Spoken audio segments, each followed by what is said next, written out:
Alexandre Dubé. Il explore toutes les facettes de l'actualité. Les députés de la CAQ font leur arrivée à l'Assemblée nationale pour ce caucus spécial avec le premier ministre dans la foulée justement de la défaite dans Arthabasca. Nicolas Lachance est correspondant parlementaire au Journal. Bonjour Nicolas. Bonjour. Penses-tu que ça va brasser aujourd'hui? Ben après notre entretien, je vais me rendre dans les corridors et j'ai hâte de voir le visage de ces députés après un été à parcourir leur circonscription, puis entendre ce que les échos des citoyens. On s'entend qu'avec les résultats dans Arthabasca, le 7% de la CAQ, ça n'a pas dû toujours être plaisant dans certains restaurants de région. Ouais. Donc, est-ce que les élus oseront... bon, c'est bien beau, là, on peut lire d'ailleurs mon patron, chef de bureau, Rémi Nadeau, ce matin, dans les pages du journal. Bon, les gens en ont beaucoup à dire, mais souvent sous le couvert de l'anonymat. Est-ce qu'ils oseront, devant le premier ministre ce matin, dire ce qu'ils pensent, dire réellement ce qu'ils pensent de lui comme leader? C'est autre chose quand même.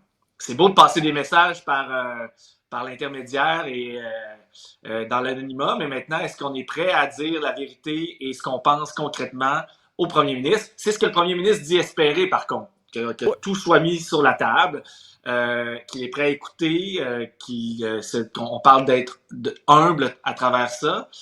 Maintenant, l'exercice se fera aujourd'hui.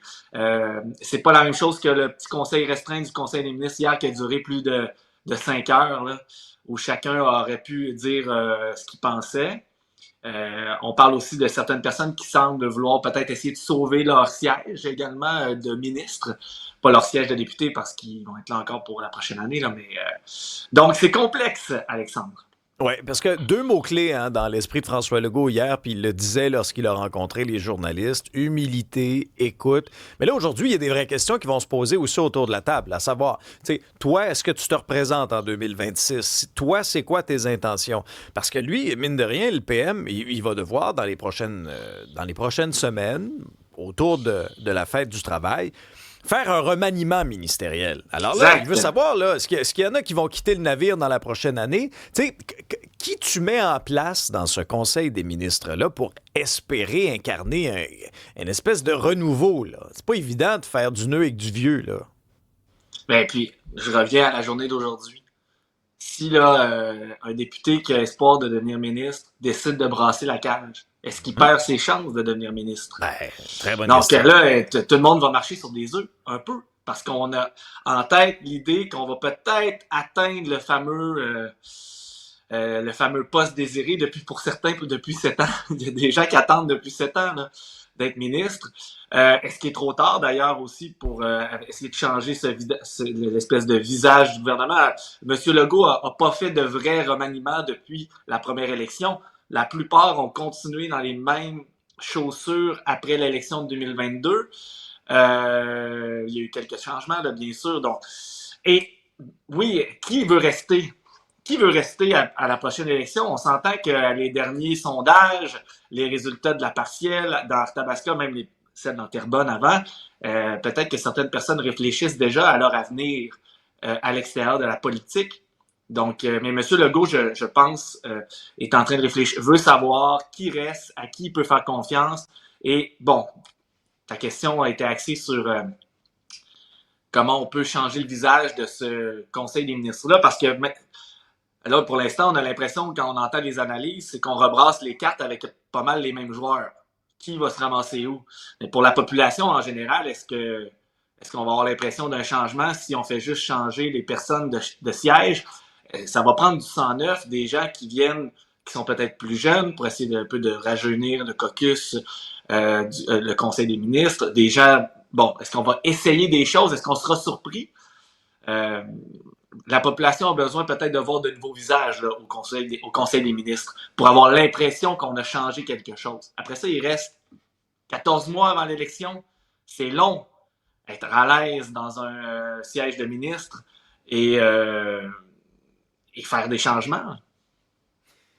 Un des problèmes de la CAQ dans les dernières sessions parlementaires, c'était de traîner des casseroles, là, des dossiers qui les suivaient, qui sapaient complètement les efforts. T'sais, pensons au troisième lien, pensons à Nordvolt, pensons au bras de fer avec les médecins, Hôpital Maisonneuve-Rosemont. Et le scandale, ça clique. Là, ça va être intéressant, parce qu'il y a deux noms qu'on avait très, très hâte d'entendre à la commission Gala. C'est François Bonnardel et Geneviève Guilbeault, pour répondre aux fameuses questions. Qui savait quoi, à quel moment? On se souviendra des déclarations de Bonnardel qui disait tout scandalisé. « Hey, on nous a menti, on nous a pas dit la vérité. Ouais. Comment je me protège contre le mensonge? On Exactement. a été trompés, mais c'était la ligne de communication. Rappelons-nous au dépôt du rapport de la vérificatrice générale en février dernier. Là, ils sont tous sortis de la Chambre avec cette ligne de communication en bouche. Est-ce que c'était une ligne qui était un peu trop forte, exagérée? Parce qu'ils se sont un peu fait prendre à leur propre jeu. Là. Après ça, le journal, le Devoir également, on a commencé à sortir des documents et des preuves qui démontraient que ces ministres-là avaient été mis en contact avec certaines choses. Oui. Ils avaient été informés. Est-ce qu'on pouvait dire, dans l'absolu, on a été trompé? Donc là, M. Bonnardel, la semaine prochaine, la commission sera axée sur les anciens ministres des Transports et celle actuelle. Donc, on devrait finir la semaine avec Mme Guilbeault. On va commencer avec les libéraux de l'époque, donc Laurent Lessard et André Fortin, qui est toujours député de Pontiac pour les libéraux, qui est le dernier ministre des Transports sous l'ère Couillard. C'est celui qui a signé le contrat qui a été mis de l'avant. Mais bon, le projet a été réalisé durant les 7 dernières années de la CAQ.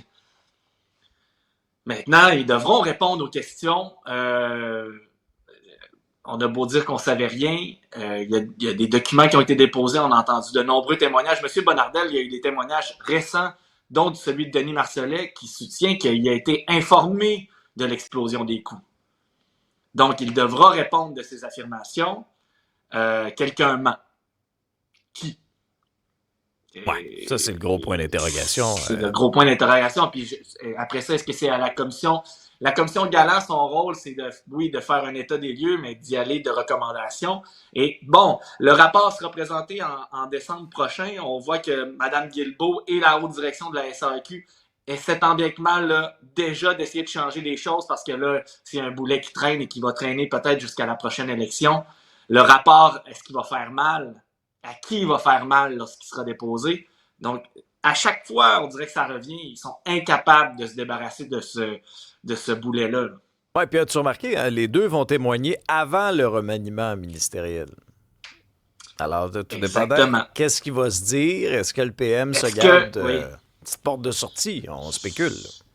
Ben, rappelons-nous que avant le déclenchement de la commission d'enquête publique, Mme Guilbeault avait un petit peu égratigné le bureau du premier ministre et son ministère en disant que Yves Ouellette, qui était le plus haut fonctionnaire de l'État, l'espèce d'homme de confiance du gouvernement du premier ministre, était au courant de tout ça.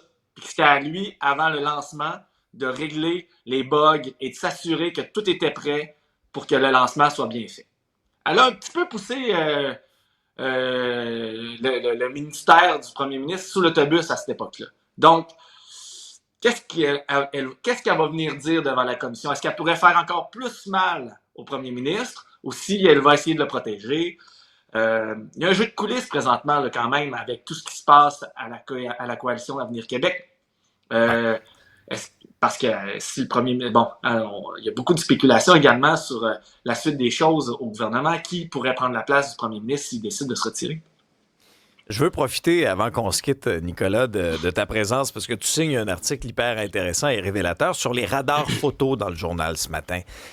Les radars photos, d'autant plus en zone de construction, c'est payant, puis pas à peu près. Hein? Ça a été payant cet été énormément.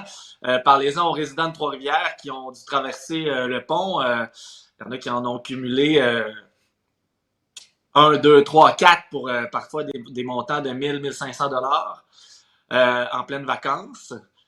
Oui, ça a été très payant. Il faut se rappeler que dans les zones de travaux, les amendes sont doublées depuis 2011. Le MTQ a décidé que, bon, c'est vrai que quand même les gens roulent vite. On rappelle que, bon, la plupart des accidents sont causés par les comportements des conducteurs. Bon, il y a des gens qui sont fâchés. Ils ont reçu... donc, quand c'est un photoradar, on reçoit l'amende par la poste, parfois 20 jours plus tard. Donc, on n'a pas changé notre comportement, puis on en a accumulé plusieurs durant C'est ça, là. la séquence avant de le recevoir. En même temps, c'est clair, il y a 3 indications avant le radar. On demande aux gens de ralentir pour protéger et les travailleurs, mais également les conducteurs autour. Et l'environnement change là, quand on arrive dans une zone de travaux. On essaie de contrôler ça. Bref, écoutez, à Trois-Rivières, par exemple, pendant environ 45 jours, on a donné plus de 12 000 constats d'infraction pour un total de 5,4 millions. Donc, ça... Le gouvernement a besoin de sous présentement. En tout cas, de ce côté-là, ça a fonctionné. Pour 45 jours, aller chercher 5,4 millions. Et il y a d'autres endroits, là, dont au tunnel à Longueuil, là, avec la réfection du tunnel. Celui-là aussi est très payant. Donc, il y a plusieurs endroits qu'on a notés comme ça. Vous pouvez aller voir dans le journal aujourd'hui. On fait le point. Avec certaines victimes, si on peut les acter des victimes, ou certaines personnes qui avaient le pied un peu lourd durant les vacances. Exact. Puis dans le cas de l'autoroute 25 pour le tunnel depuis février 2023, tu nous dis 66 894 constats d'infraction pour un total de 26,1 millions de dollars. Hey, on te laisse aller à l'Assemblée nationale, Nicolas. Hey, merci. Merci. Une bonne journée.